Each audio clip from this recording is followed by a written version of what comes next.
Owners of a Tybee Island business are demanding money tonight for lost business in the months after Hurricane Matthew. They say they lost sales when the parking lot outside of their restaurant was used as a dump site. And tonight they say City Council should have taken care of that a long time ago. We were surrounded by 20 to 30 foot piles of trees, mulch, and other debris.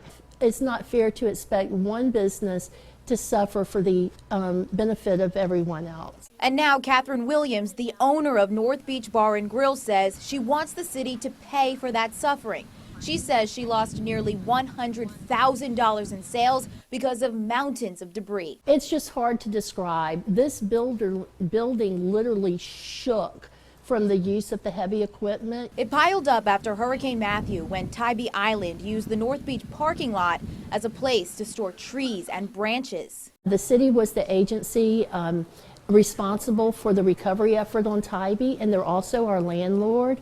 And so we have been advised that they are the party that is responsible. And now, 3 years later, Williams is asking Tybee City Council to pay for her losses.